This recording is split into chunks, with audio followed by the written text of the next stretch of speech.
Welcome back. We now begin the final committee meeting of the afternoon, which is the Committee of the Whole. One council member, Councilmember Dan Hamill, has an excused absence. That leaves the rest of us. We have 6 items before us, Committee of the Whole. The first one is a resolution which would adopt an official flag of the City of Bellingham. A flag design contest was hosted by the Downtown Bellingham Partnership back in September of 2015. The designer of the winning flag, Bradley Lockhart of Lariat Creative, has dedicated the design to the public domain, and there's been increasing popular support of the unofficial Bellingham flag. The Council will now consider adopting this flag as the official city flag of Bellingham. Council members. Pinky? I move that we adopt the flag as our official flag for the City of Bellingham. I move that we adopt the resolution as the official flag. Is there a second? I will second that. Yes, and this is what the flag looks like. Mine's bigger. Yeah. This flag is actually flown in Vietnam, Cambodia, and Laos. So it's been around the world. So I'm definitely supporting it.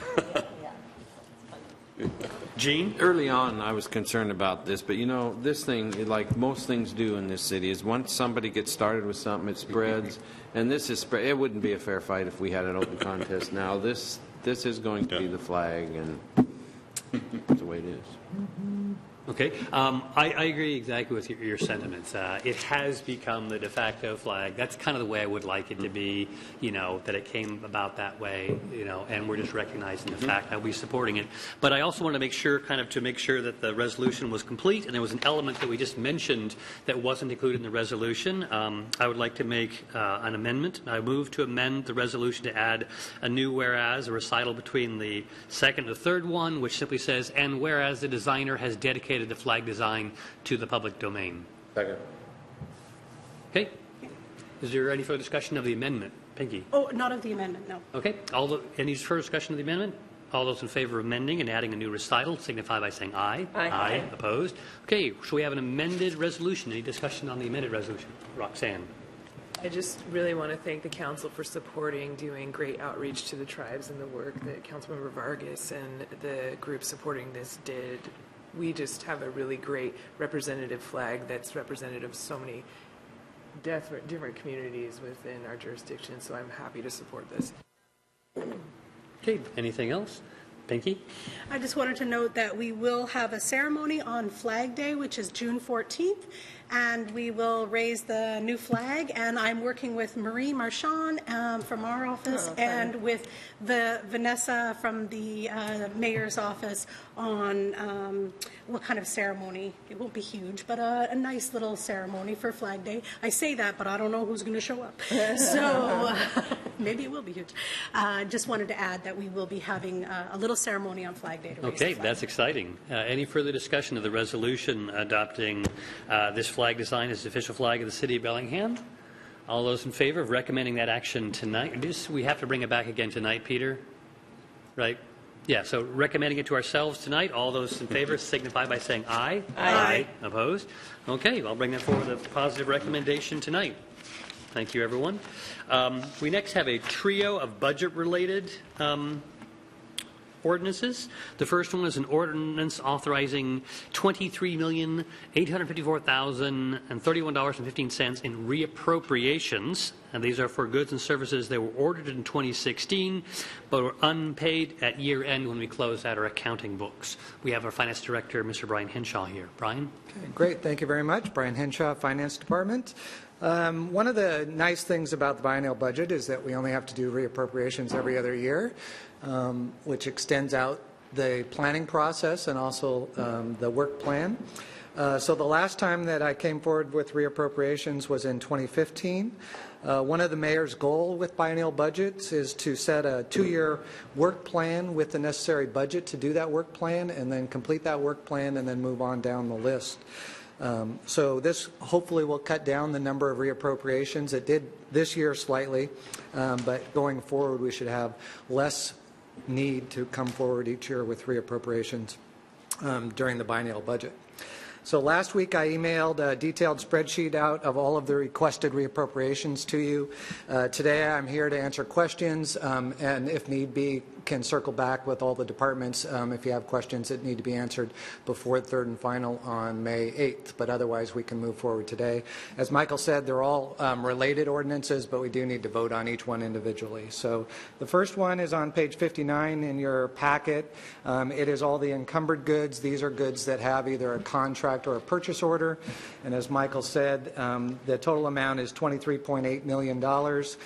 Most of these, $18.8 million, are for capital projects, and then the remaining $5 million or so is for operating expenditures. The mayor reviews these with myself and also the department heads, and we make any adjustments for if there's not enough of the request that remains in the budget. So if they over-requested, just depending on the calculation. All of those have been taken into account, and the list by ordinance for each fund adjustment is in your budget book. So any questions? Gene? Move approval. Second. We have a motion second. Any further discussion of an ordinance to authorize $23.8 million in reappropriations? Seeing none, all those in favor signify by saying aye. Aye. Opposed? Okay, that passes. So, Brian, on to the second budget-related ordinance, which is an ordinance authorizing $12.9 million in reappropriations for goods and services that were budgeted in 2016, but they were actually unencumbered when we closed out the books at year-end. So that's about it. I will just say that of this amount, $11.5 million, almost all of it is for unencumbered capital goods. There's $1.4 million of related operating expenditures. And there is $3.1 million, just over $3 million of revenue that's associated with these projects. So as these projects, most of it's grant related. As the projects go forward, we draw down after we have the expenditure for the grant revenue. And so that money will also come forward in the budget amendment. If you approve all of these, both unencumbered and encumbered, the total budget will increase by $36 million of expenditures, and so the 2017-2018 budget will be a total of $569 million now with this reappropriation. Move approval, please. Second. We have a motion and a second to approve this second ordinance authorizing $12.9 million in reappropriations for goods and services that were budgeted in 2016 but unencumbered at year-end. Any further discussion? Okay, all those in favor signify by saying aye. Aye. Opposed? Okay, that passed unanimously. We go on to the third budget-related ordinance. This is an ordinance adjusting the estimated 2017-18 budgeted beginning reserves by a total of $60,704,320. Mr. Henshaw. Thank you very much. So during the budget process, both myself and staff in each department will estimate the amount of purchases or capital projects or work effort that will be completed by the year end during the budget. So we put in an estimated beginning reserve number that will begin the 2017 budget. After year end, we go back and we reconcile how much of that work was actually received or how much of the projects were done, what's encumbered, what's unencumbered, and we make an adjusting entry. In page 79 of your packets is probably the best sheet to look at. This is by fund, all of the adjustments that are being made both to the beginning reserve and also the estimated ending reserve for 2018, so 2 years from now, for the work that was done or not completed in last year's budget that we're bringing forward, and then also any ordinances that may have been done from the beginning of the year to today. So if you look on the fourth line, it's bold. It's the general fund total on that page. I'll just point that out. We basically estimated that there would be $17 million of general fund beginning reserve. You can see that we're adding $6.4 million to that. So the actual beginning reserve is $23 million. I mentioned that during the financial presentation to you, we had additional revenues in both sales tax and B&O tax, so those are the main reasons we're above budget. And then also there's expenditures that did not take place last year that will be being brought forward. That's in the fourth column over there with the $1,057,000. So that's expenditures that will now take place in 2017 that were budgeted last year. And then next to that, you'll see the $750,000. That's the ordinance that we did earlier this year for the fire truck. And so now the estimated ending reserve for 2018, a year and a half from now, is $19.7 million. So there's a lot of math that we do, beginning adjustment that flows through to the ending adjustment, and these true up each account. So You'll see we have about 50 different funds that we keep track of on the left-hand side there, and all of these adjustments will be made accordingly, and then the budget numbers will be adjusted for those. Any Councilmembers? questions on that? Move approval. Second. We have a motion and a second. This is to approve an ordinance adjusting the estimated 2017-2018 budget beginning reserves by $60,704,320 to the actual beginning reserve amounts. Any further discussion? April. Well, just a thank you to Kelly and then to staff to get this far and see that, I mean, if we were off, it's always nice to be off on the good side, especially since we know our reserves are why we're looking at level of service and why there's so many problems with them. So the numbers are going in the right direction, and I just wanted to point that out and thank you, of course, and all of your staff for the work that they did on this, trying to keep true to the budget. Thank you, April. Kelly? And this is really good news because this allows us to start looking at our capital investments and our maintenance costs, which we haven't been able really to look at for a few years since we started into the recession. And it will really save us money in the long run if we can have regular maintenance of our buildings rather than wait for something to break. And also allows us to make that investment in infrastructure through the capital budget, which is our contribution to some of the economic development we have. So if we're investing in our infrastructure, then we're allowing economic development to happen, hopefully, that is the kind of development that creates family wage jobs. So this is, it's really good news, and I'm excited about what we're going to be able to do that will just make the budget more sustainable into the future. Okay, anything else? Okay, to be clear, these are very large numbers, but a lot of this just represents the fact that we're going over, we have a very large budget overall, and there will always be big numbers. But as you say, within those big numbers, there's actually another number, pretty sizable, which is good news. Any further discussion? All those in favor of approving this ordinance, adjusting the beginning reserves, signify by saying aye. Aye. Opposed? Okay, that passed unanimously. I'll also bring that one forward with positive recommendation tonight. Brian, thank you so much. Thank you. Next, we move on to a resolution adopting amended and restated City Council Rules of Procedure. Per Article 3, Section 3.02 of the Charter of the City of Bellingham, the City Council, quote, shall determine its own rules and order of business.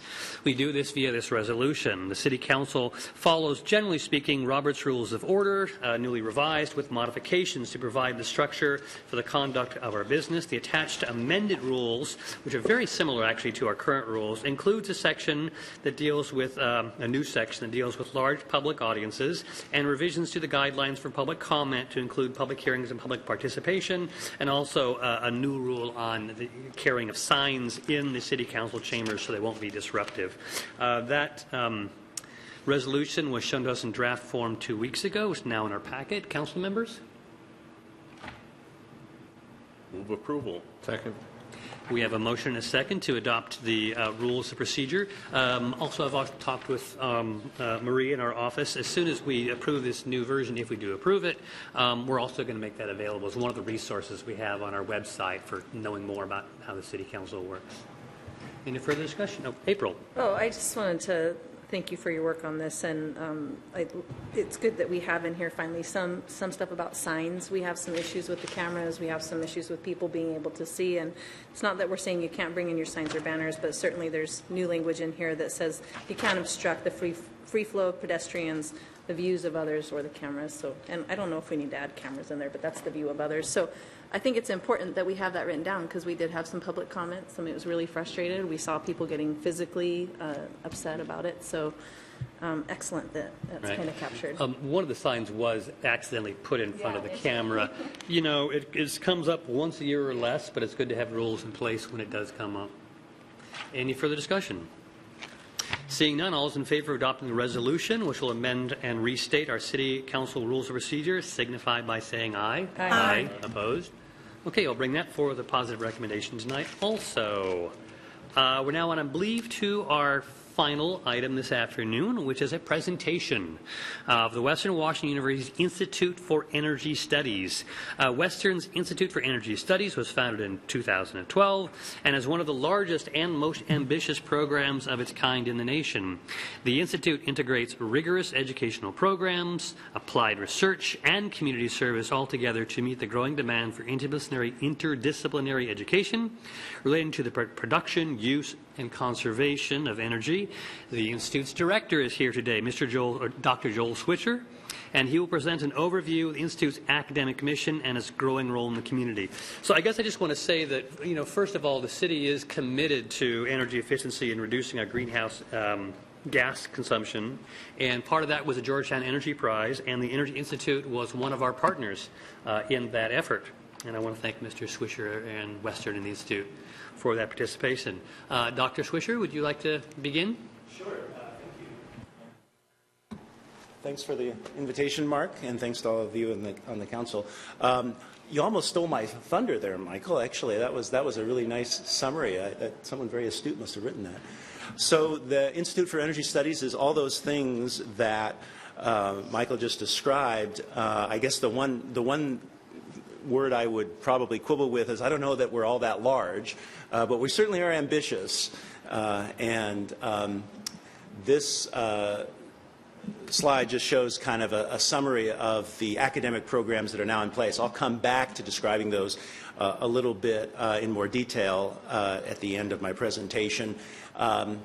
Suffice it to say that we're trying to build a truly interdisciplinary educational program at the undergraduate level, focusing on the technology, policy, and business aspects of energy systems, which I'm sure you can imagine are complicated and demand that sort of interdisciplinary treatment. Just a quick note on the history. The Institute was started by Professor Andy Bunn, who is in our environmental sciences department. He's I think, thankfully returned to being an environmental science professor since I've taken over the head of the Institute for Energy Studies. But about 10 years ago, he was finding a number of the environmental science students coming up to him and saying, we're studying all these problems of pollution and climate change, and it's kind of depressing. Do we ever work on solutions? And he thought and said, well, you have to learn about energy. And that was really the genesis and the motivation for then reaching out to partners all across the energy profession ecosystem in industry, utilities, government, nonprofits, et cetera, to assemble a group of advisors to help us create a program that really addresses the needs of the students, but also the folks who might potentially employ them and who are looking for people with a pretty unique skill set in the region.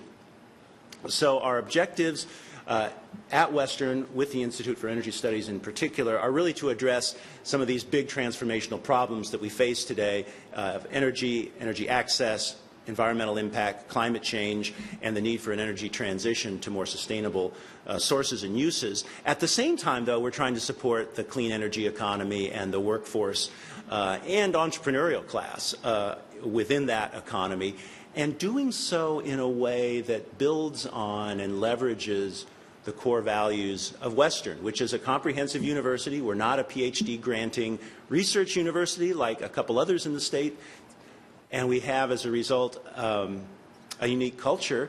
And what we found in talking to our partners and advisors is they very much appreciate the well-rounded nature of the Western students and the fact that they've been exposed to collaborative, experiential learning and a broader skill set. At the same time, though, they make it very clear to us that the students who graduate need to have a strong and definable skill set when they come and look for a job.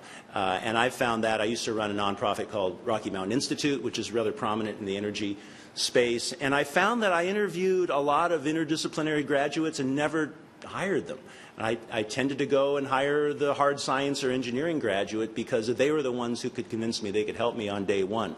And so we're really trying to walk a fine line here and create a program that's broad but also deep, and where the students do understand the different aspects of energy systems, but actually have a toolkit that they can apply really day one and answer that question that I found some of those interviewees And this is a list of some of our board members, and you can see it's kind of a who's who of the energy ecosystem in the state. So the way we're trying to do this, given the rather austere funding environment for higher education in the state, is recognizing that Olympia is probably not going to build me a new energy lab anytime soon. But really, you know, we're in an environment where everybody has a lot of old, inefficient buildings that need to be retrofitted and upgraded and made more efficient, and we're no different. Western has some of those old, inefficient buildings. Bellingham has some of those same buildings, and our strategy, kind of out of necessity, but also because it's a good strategy, is to make the campus and the community our laboratory, and to do that in a way that works. And the way that it'll work is if we can do a good enough job in preparing students through our courses in energy technology and business and policy, that they can go out and work in the city or with nonprofits in the region or on our own campus to find ways to upgrade energy efficiency in buildings, to procure renewable energy, to reduce waste, and to finance those and you know, navigate the policy environment. Then they'll be useful, and they can go and work with our facilities people on campus. They can go and work with professionals in town here. And they can work with our own Office of Sustainability, which is trying to carry out projects on behalf of the students who tax themselves to fund projects in sustainability and clean energy on campus, including efficiency retrofits and others. And it's really those three things working together that sort of forms the strategy of what we hope will make the program work and will make it practical for the students.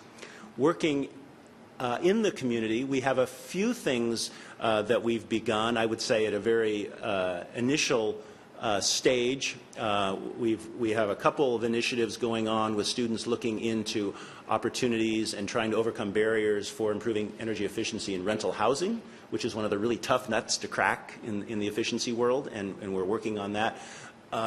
Most recently through the IDEA Institute, which is one of our other cool programs on entrepreneurship.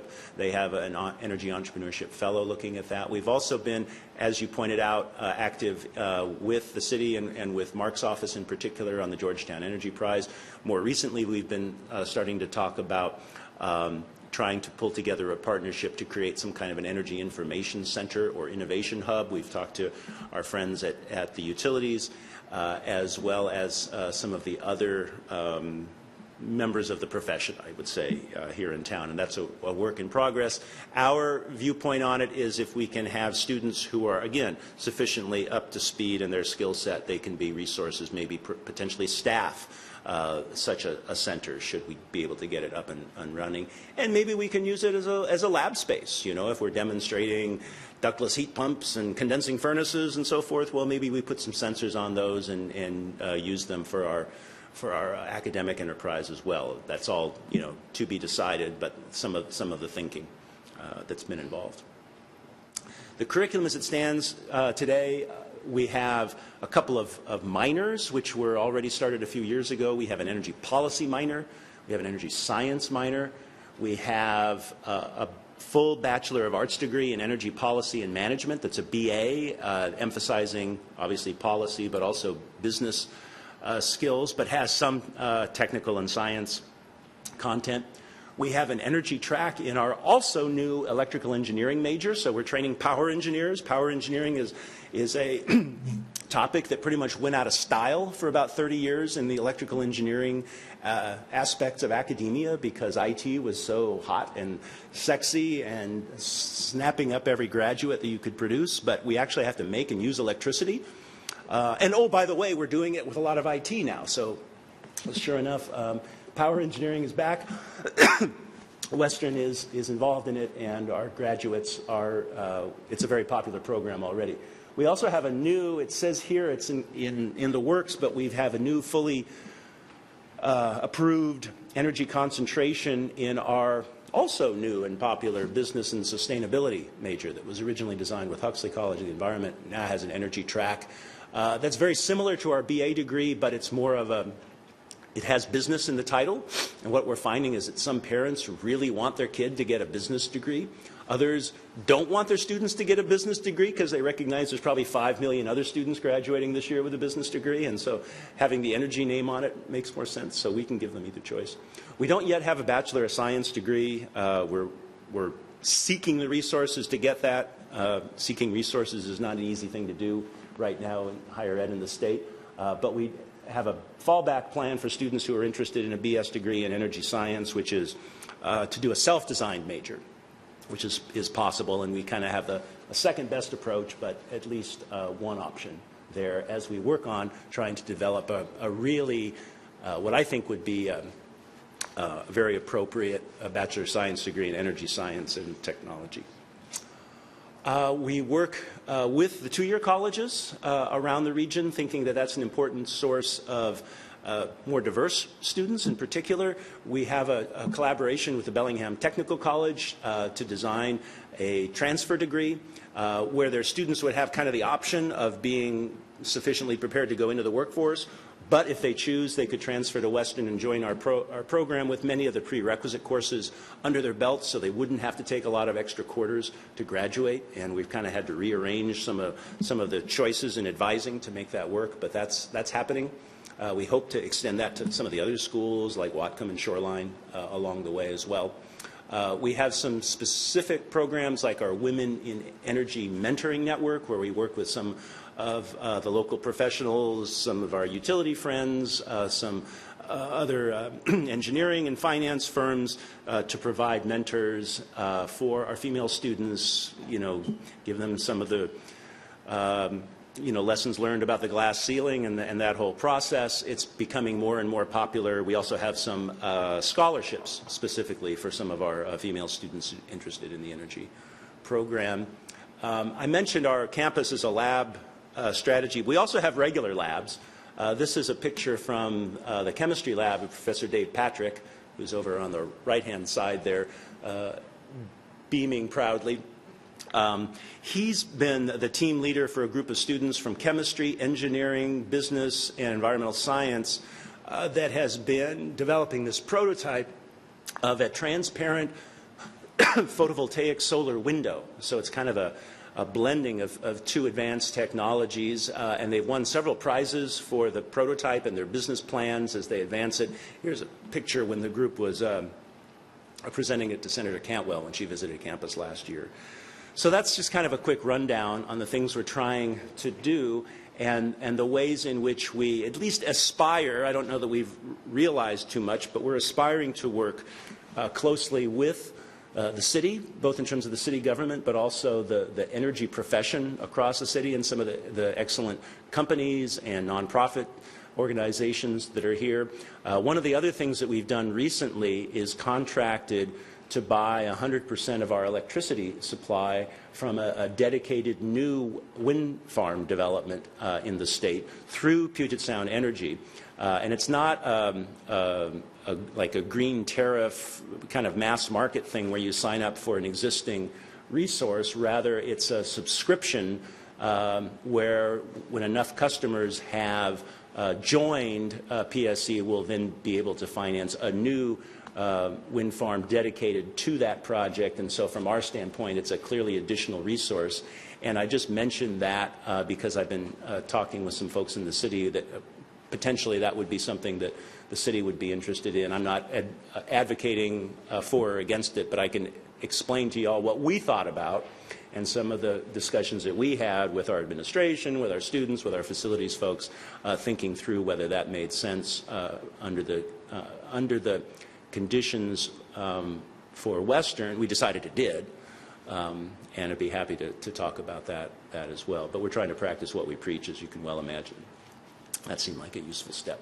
So thanks for your attention, and I look forward to working with the city government and also bringing our students ever more in contact with the energy profession here. And my promise to you all is that I'll try to make sure that they're as prepared as possible through our coursework, that they can be a useful resource and an asset to the community. Great. Thank you, Dr. Swisher. I think it's important that Western really is helping to build the new energy economy. I mean, we need to move forward in the right direction. I think this is the right direction. Council members, Pinky. Dr. Swisher, thank you so much for being here. I have the pleasure of working with you at both my jobs, and participating in the Women in Engineering mentoring program, which is wonderful. It connects the community and the university. But also, I just wanted to thank you so much for your work at the Energy Institute. I know that this was many years to formation to actually have degree programs, and that your leadership is really what has taken it there. So thank you for that.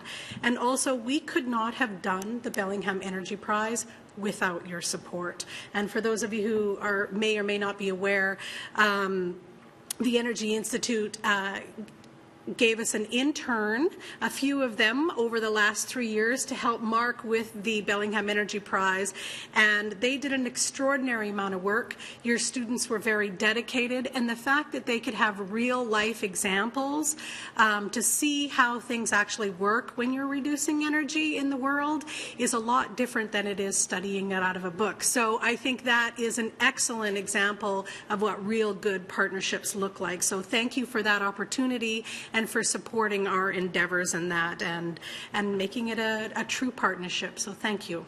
Well, thanks, Pinky. I will pass that along to my colleagues, because I have to say I'm free riding on the work of a lot of other folks who came before me and are still working alongside me, and I'll pass that on to them as well.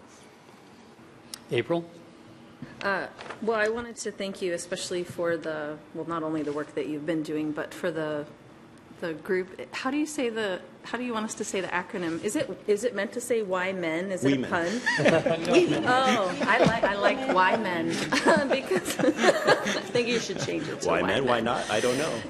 I won't comment on that one. Well, you can see why it's important because, as a woman, I notice where I'm reflected, and even throughout all of your paperwork and stuff, not very many women in any of the pictures, including the summit that you all had. And so we can tell that we really have to make that grand effort to continually show that it's not that you don't have the skills or that you're not smart enough, but the more we let young women see themselves reflected in all of the pictures and things that are, then it's just understood. So it's really important because if you look at the energy profession, particularly the utilities, it's a pretty old white male profession. But on the other side, it's pretty old, and there's going to be a demographic bomb going off in that profession, and a lot of empty seats, and in particular, a lot of empty seats requiring not only new faces, but new thinking. And so to the extent that we can enable a more diverse group with more diverse thinking, in particular women alongside men, joining that and bringing their younger, newer, hopefully smarter perspectives, it's really important. And I'm sure it looks daunting from the outside to see what an old boys club that profession has been, but it's all going to change, and we got to make it accessible.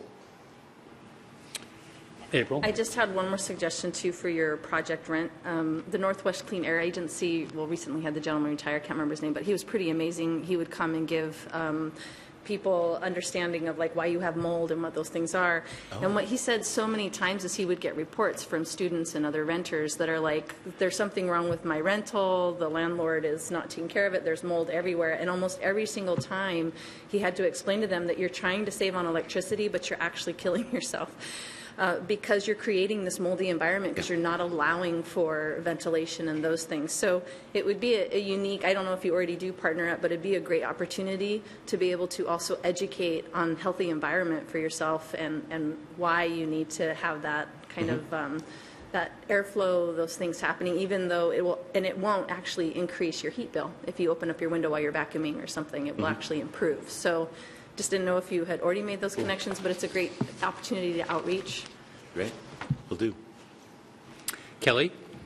Well, I had one small thing, actually, maybe. Could you tell us a little more about Project Rent? It sounds like it's starting, but what will its focus be? Because, of course, rental housing is a really important issue for us here in the city. The Project Rent specifically was something we ran last year, and it was basically an educational effort by students to sign up other students and make them aware of what was driving their energy bills. I mean, typically they move in, they rent a place, it seems pretty reasonable, and they get the December utility bill and they can't afford groceries, you know, that kind of thing. And trying to educate them on why that's the case, that a lot of these buildings are really, you know, pretty leaky and drafty, and the appliances and the lights are old and inefficient, and there's alternatives to those. It's hard for the renter, of course, to make those investments. All the split incentive problems that we know exist are in their kind of worst manifestations. But the idea was to make them aware of some of the programs that were available through Puget Sound Energy, through Cascade Natural Gas, and to reach out to more students. The idea was to kind of make it a chain letter. It wasn't particularly successful in terms of signing up massive numbers of students. There's kind of a 2-week window early in the academic quarter when students sort of have bandwidth for that kind of thing, and then they just tune out. And so, you know, we may repeat that and try to run it a little bit different way. What we're focusing on now in terms of rental housing is our partnership with the IDEA Institute, and their Energy Entrepreneurship Fellow is looking at broader ways to engage with the landlords and figure out what combination of requirements, incentives, public shaming, information. I don't know what the right combination is, but try to really look at the policy environment and make recommendations on how to you know, crack that difficult nut. And you know, and maybe the changing market with all the new construction in multifamily will help us. But you know, we see that as a really difficult challenge locally and nationally, really.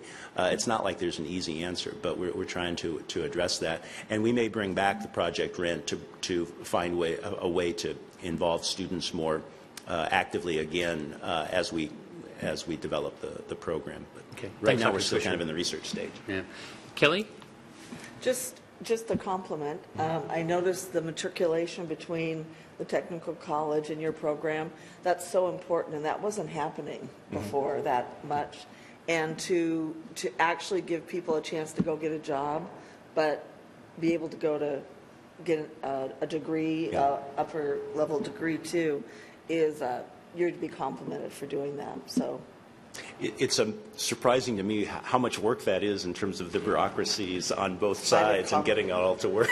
Well, It should not be underestimated. No, it's very difficult, and it takes will to want to do it. So I appreciate it as a community member. Well, thanks. We actually had to kind of argue that they need to rearrange some of the advising, because the typical sort of template is to say, well, do all your general requirements. And what we've been saying is actually hold off on the general requirements. Do all your prerequisites, so when you come to Western, you can get right in the stream of doing the upper division courses in the major. And you can catch up on the general requirements. But otherwise, you get backed up and you come in thinking, I'm a junior, and then we tell them, oh, no, you're a freshman. It doesn't work very well, you know. So that's some of the you know, tweaking that we've had to do. Okay, well, thank you very much. This item was for information only. Thank you, Dr. Swisher. And we'll now go on to the approval of City Council minutes. We have before us minutes from April 10th. Move approval. We have a motion to approve the meeting minutes from April 10th. Were there any corrections or changes? Okay. All those in favor of approving the minutes signify by saying aye. Aye. Opposed? That passes 6-0. Okay. And old and new business. Roxanne. I recently attended a community meeting, and the discussion point was about a group of people that are going to be out gathering signatures for a statewide initiative that they're trying to get on the Washington state ballot. It's Initiative 1552. And fundamentally what this initiative would do would keep students from using the bathroom that they identify with at school in the transgender community, and then also keep transgender community members from using bathrooms in businesses where the businesses don't want them to use them. This is very concerning to me, especially as a member of the Nooksack Indian tribe who sees so many similarities with the LGBTQ community and their struggles for dignity and support. And it's one thing that I hope the council will support in me working with PFLAG and other organizations in our community to draft a resolution to ask people to decline to sign 1552 if it does make it through the petition gathering process and does get on the ballot. I would draft another resolution for your consideration to ask people to please vote no on this. I just feel like this is in really good alignment with the commitments that we've made to support our community, especially with what's going on with the horrible things nationally, ways we can protect people locally. Okay. Terry?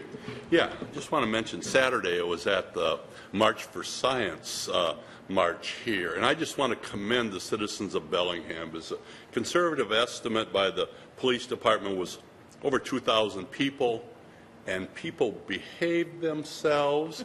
There was, when you get 2,000 people, there's no violence, no bad behavior. I just want to say thank you, Bellingham, for again showing what a great city we have, and that we can have events like this and show support and opposition to things in a nonviolent manner, and people did a great job.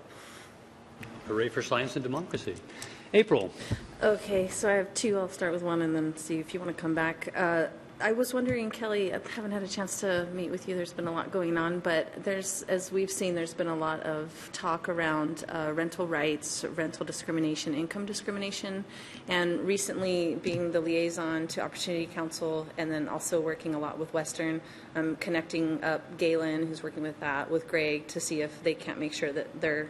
And I'm wondering if during that there wouldn't be a staff that I might be able to bring into that fold. So as we move along, if there is going to be some legislation, ordinance, that we kind of have staff input along the way. Well, we certainly like to have staff input early, so I think we're meeting next week, so why don't we talk about it then? Okay. And then I just wanted to commend Whatcom Community College, which is in my ward. Recently I got to go to their trash audit, which is, if you've never been to one, it's very interesting. I was invited by Rod from SSC. It's one of their classes, which I do hope that they work with Western, because there's a lot of students doing some interesting work around trash, and they throw out all the trash for the whole week, and then they bring students and volunteers in, and they have to now go through. This was actual rubbish. This wasn't what was going to recycling. And it was amazing and surprising how much trash was being created, and then what are the barriers there. So then the students will go back and work with SSC, but also work with their own legislation and kind of what's going on in budgeting to make sure they can make a difference. But it was really impressive. It was a beautiful sunny day. There was tons of students. They were learning all about recycling, and it was part of a class, which I thought was really cool. So doing great things at Whatcom Community College. Okay, anything else? Hey, Pinky? I just wanted to send a little shout out. Saturday, we had a mural painting at Shuckson Meadows Park in front of the school. And I wanted to thank Artquake and Sustainable Connections and the City of Bellingham for funding it and for making those kinds of things, because it is incredible how just a little bit of paint and color can brighten up a whole situation. And these projects are not heavy lifts, but they do really great things to help lift morale and excitement in our neighborhood. So I just wanted to thank the city and Artquake and Sustainable Connections for that partnership. I think these are excellent things, and I love that we support them. Yeah, sorry I couldn't be there. I think it's like the third or fourth kind of painted thing going on, but the first one that really was, put together in this way.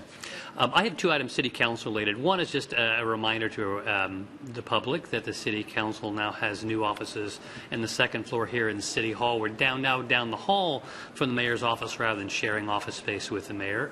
Come and join us. And then also, I'd like to ask the council if we would be interested in hosting basically an open house, both to the public and the city staff. Several of our departments, as we've moved around in different buildings, have had kind of an opening. It wouldn't be a fancy affair, but we could invite people to our new offices sometime in June in the afternoon. I don't know how the council feels about that. Is it a day before council, or is it on an off day? We could decide. We could, for example, maybe plan it later on a Monday and hope we were done in time. I don't know. I don't want to make this a big deal, but I think it's important that we, kind of like do our part as one of the departments in City Hall. the Parks people did it. We can invite them over. Is there any objection to this? We'll try to keep it really low-key, nothing fancy. Do you want to set up a date with a doodle poll or something? Okay, so I'll have them send around a doodle poll. Kelly? I think it's a great idea, so that people know where you are, plus your office is lovely. Want trade? Okay. I don't want to trade now. I know, I think that the trading is over. Yeah, trading, yeah. You are going to have a couple other tenants in that, Neighbors. tenants in the office, so it might be nice to coordinate when they're in there too. I think planning examiner or hearing examiner and the inspector, fire inspectors, just so that people don't have to each do their separate ones. And I don't know what the... Well, my understanding is the fire people aren't going to be moving in for quite a while. I'm not sure the reason. But the hearing examiner is in there now. We could certainly have a joint, event with Okay, with Christie. I hadn't heard the exact... In fact, I'd heard it wasn't that far away, but I'll check. Public Works told me there was some delay. Maybe, I don't know. Okay. Thank you for that Hey, consideration. good idea. Okay, we'll go ahead and try to arrange that sometime in June. Anything else under old and new? Okay, we'll move on to executive session. We have 2 items in executive session. One is potential litigation and property acquisition. And a second item is collective bargaining strategy session with regard to the Bellingham Police Guild. Total time for both of these is 25 minutes. I will plan to, after our recess, come back and reconvene at approximately 3:15. So we're briefly in recess.